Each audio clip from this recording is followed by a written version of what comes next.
Dua kali pidato dari Presiden Prabowo menunjukkan ketegasan yang luar biasa, Bang Nurdin. Artinya buat Golkar, apalagi Golkar menempat kadernya paling banyak ya.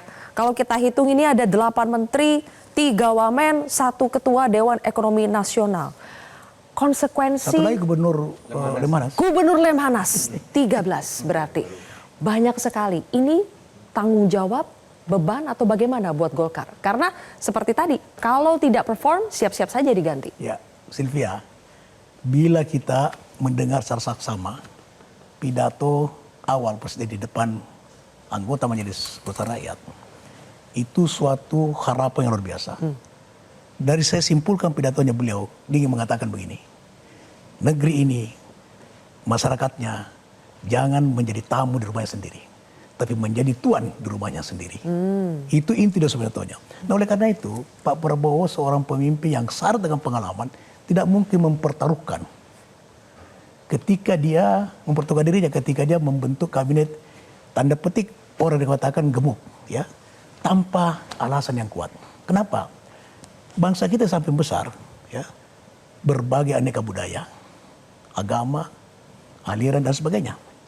Dibutuhkan pemimpin untuk fokus. Dan kalau kita mendengar pidatonya soal kemiskinan, soal ketahanan pangan, soal energi, ya, soal industrialisasi, itu adalah beliau membentuk kabinet supaya setiap menteri itu fokus terhadap bidang-bidang sesuai dengan tupoksinya. Dan dalam 2 hari ini saya menerima, Mas, khusus untuk Menteri Koperasi dan UKM, itu sudah ada SK tentang pedoman, ya, organisasinya. Berarti memang Pak Prabowo sudah menyiapkan sebelum mengumumkan kabinet, yang sudah menyiapkan semuanya. Itu adalah suatu konsep yang fokus dan sudah kerja keras. Dan ini spiritnya sudah banyak sekali. Saya bercontoh begini. Kalau kita membaca Menteri Perumahan, Pak Maurar, sudah langsung tancap sampai lantik ketemu Jaksa Agung untuk bagaimana tanah Sistaan itu bisa menjadi area untuk perumahan. Saya bayangkan 3 juta rumah dalam setahun, 5 tahun 15 juta. Kali 5 saja tenaga kerja setiap rumah, maka tercipta 15 juta tenaga kerja setiap tahun.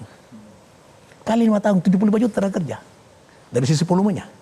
Belum kita bicara soal gizi gratis, makan gratis. Oke. Ya. Ambil contoh saja, telur saja 80 juta. Kalau setengah saja berarti butuh 40 juta telur. Peternak-peternak yang ada di kampung-kampung sekarang, ekonomi rakyat itu bergerak dengan cepat. Baik.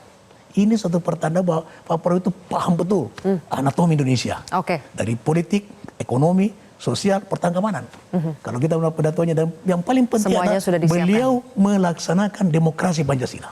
Oke. Apa buktinya? Beliau mengatakan, baik, pemimpin boleh bersaing, tapi jangan caci maki. Baik.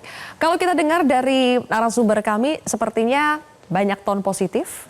Oleh karena Golkar bertanggung jawab penuh. Banyak ton positif, itu akan... kuncinya adalah soliditas ya, semuanya mau bergerak sesuai dengan visi dari Presiden. Suasana lagi pesta, jangan dirusak dulu pestanya. Dengan soliditas itu akan menciptakan sinergitas. Tapi jangan sampai nih suasana kebatinan yang sedang bagus-bagusnya ini terganggu dengan adanya statement-statement dari para pembantu Presiden yang bisa menimbulkan kontroversi sesuai dengan judul program ini. Tetaplah bersama kami di Kontroversi.